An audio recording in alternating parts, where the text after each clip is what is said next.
Hi readers, today we're going to be working on point of view. iReady lesson RI 7.6. In RI 7.6, we are going to determine the author's point of view or purpose in a text, and then we're going to analyze how the author distinguishes his or her position from that of others. Okay, so we're going to begin our lesson today, but before we start, I want you to think about an event or a photo. And normally you can figure out the feelings and the attitudes of the people that are in the photo by looking at the details that are within the photo. So we're going to do just that to start off our lesson today on point of view. So here we go. In this picture, we see a family and they are watching a parade. I'd like you to figure out the feelings of the people who are watching the parade in the picture below. And then kind of think to yourself, what are the clues that helped you figure out what their points of view were? We are going to use a chart to help us determine people's point of view and whether or not that's positive or negative. Looking at this picture, I see a parade, and the woman in the picture is smiling. The man in the baseball cap is waving a flag. Both of those show me a positive attitude toward the parade. They're smiling, they're waving a flag, they're participating. So my point of view could be that the man and the woman are excited and happy to be watching the parade. However, if you look at the child, he's frowning and he's holding his ears. And so that shows us a very negative attitude toward the parade. So we can determine that the child dislikes the noise from the parade. So let's look. Here we have our man and our woman who are both showing that they are enjoying the parade. And then we have our kid who's got his ears covered up. He is not enjoying the parade. So we just used details in our picture to figure that out. Now, an author's purpose and an author's tone can help you determine the author's point of view. Purpose and tone go together, and you use the clues from both of those to help you decide what their point of view or perspective is. We're going to start by reading a passage from Rising from the Ashes. And this is a scientific account about the eruption of Mount St. Helens. Rising from the Ashes by Lee McLaughlin. It was a disaster, the stuff of nightmares, and yet it began in broad daylight. On the morning of Sunday, May 18, 1980, Mount St. Helens erupted with a horrendous blast that blew 1,300 feet off the top of the mountain. Within minutes, an ash cloud shot 15 miles into the sky. People up to 200 miles away could hear the roar of the volcano.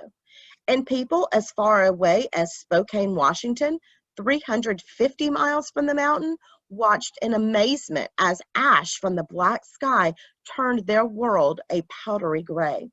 That morning, Craig Redinger of Richmond, Washington, was sunbathing with his wife. Redinger witnessed the ash cloud blot out all daylight and, terrified, thought it was the end of the world. To some, it was. The terrible blast knocked down nearly 150 square miles of forest, felling trees like matchsticks. The dreadful eruption lasted 9 hours, but Mount St. Helens and the surrounding wilderness were forever changed within moments. So, I want you to stop and think, what is the author's point of view about the eruption? We're going to create a chart to help us figure this out, just like we did with the parade. Before we do that, I'm going to look at some of the key phrases and wording that the author used when he was describing the event. Was a disaster, the stuff of nightmares, horrendous blast, amazement, terrified, thought it was the end of the world, a terrible blast, a dreadful eruption. So when I think of all those things, I'm not getting a bunch of warm and fuzzy feelings about it. It seems pretty negative. That's kind of the feelings that I'm getting after reading this, that this was a very negative event. So let's look at evidence from the text. It was a disaster, the stuff of nightmares. So the attitude of the author in that phrase is negative. A horrendous blast. Horrendous is a word, has a negative connotation. So again, I'm going to use a minus to represent a negative attitude. Thought it was the end of the world. Again, negative. Terrible blast. Again, negative. And a dreadful eruption. One more final time, negative. So I'm going to stop and think, looking back at all this evidence from my text, I'm thinking that the author's point of view is that it was he had a negative attitude and it was not a positive event. So let me think of how I could phrase the author's point of view. So I think I'm going to say something like, the author believes that the eruption of Mount St. Helens was a terrible event because of the widespread damage it caused. And so I can look back and I can see all of the widespread damage that it caused. And it did cause a tremendous amount of damage. So right now, I believe that the author's point of view was that it was a terrible event. And I even know why the author thinks that. But hold on, not so fast.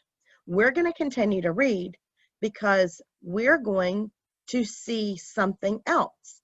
The author's point of view is his attitude is going to change. And so I want you to watch for the words that are going to signal this shift in his attitude.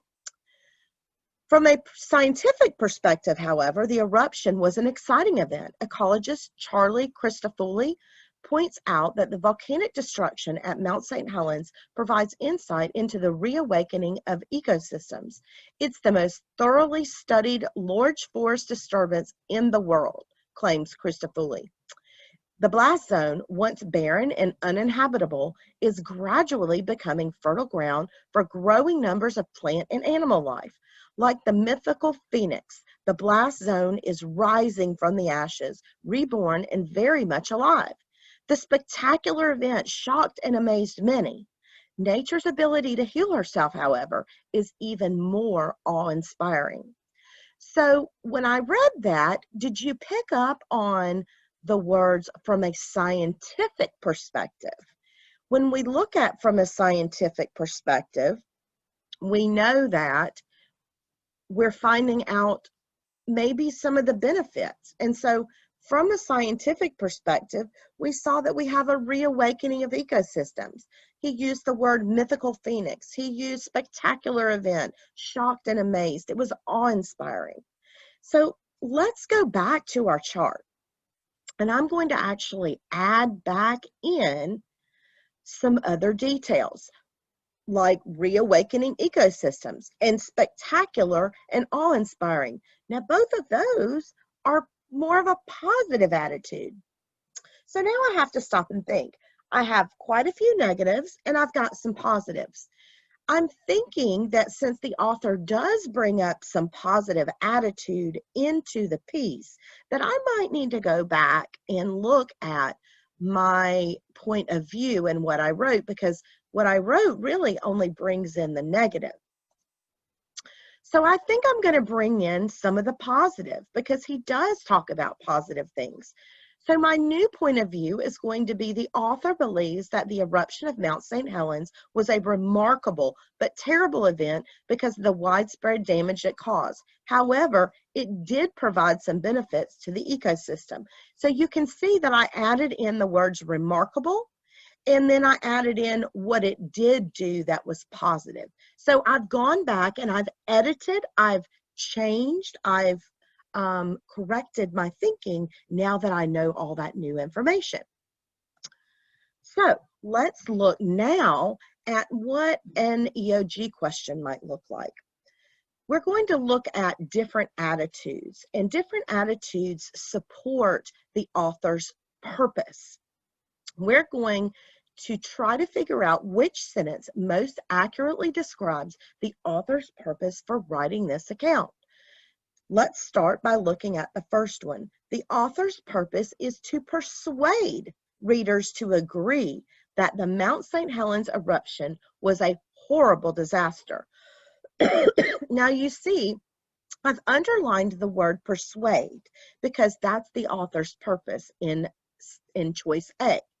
Looking at choice B, the author's purpose is to tell the frightening yet exciting story of the Mount St. Helens eruption. So now I've got persuade and I've got tell.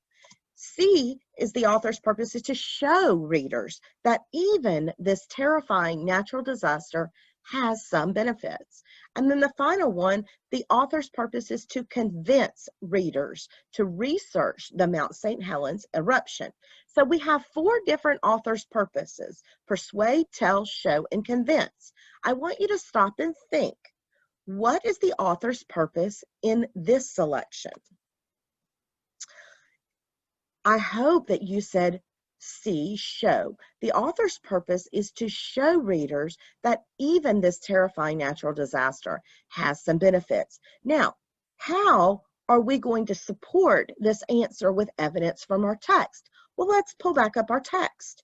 And you can see we've got reawakening ecosystems, we've got it's shocked and amazed, it was uninhabitable, and stuff is starting to grow again. So these are all the details that show that it was a tragic event, but that it also brought some benefits.